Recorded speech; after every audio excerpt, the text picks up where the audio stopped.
You bought 12 Bitcoin for $480 total.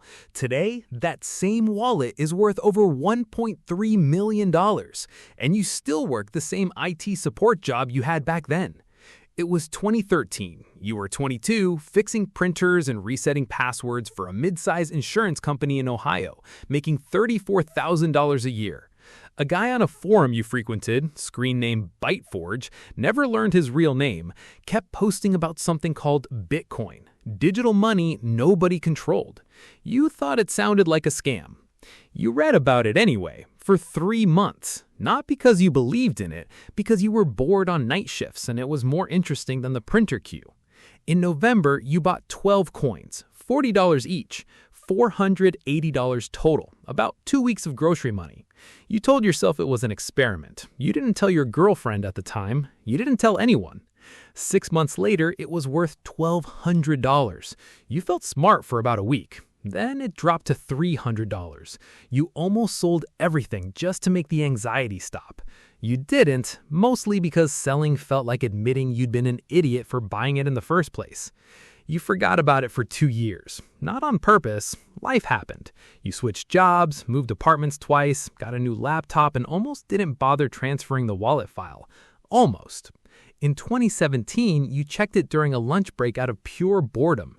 The number on the screen didn't make sense at first. You did the math 3 times. $94,000. For $480 you genuinely forgot you spent. You sold 2 coins that year, paid off your car loan, and put a down payment on a small condo. Told your parents you'd made a smart investment. You didn't specify what kind. They assumed stocks. You let them assume that. You kept the rest, not out of brilliant strategy, mostly out of the same inertia that made you forget about it the first time. You still went to work every day, still fixed printers, got promoted to IT manager in 2019, a $58,000 salary you were genuinely proud of. Your coworkers complained about rent increases. You nodded along. You'd technically stopped needing to worry about rent 3 years earlier and never mentioned it once. The wallet crosses $1.3 million on a Tuesday in October. You're sitting in a conference room reviewing a ticket backlog when the price alert hits your phone. You silence it and finish the meeting. That night, you open the wallet and just look at it for a while.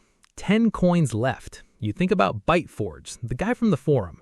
Wonder if he ever sold, wonder if he's fine, or if he panicked out at $300 like you almost did. You go to work the next morning. Same desk, same badge, same parking spot. Nobody there knows. Not because you're hiding it, because the version of you that mattered was the one who didn't sell at $300, not the one holding the number now.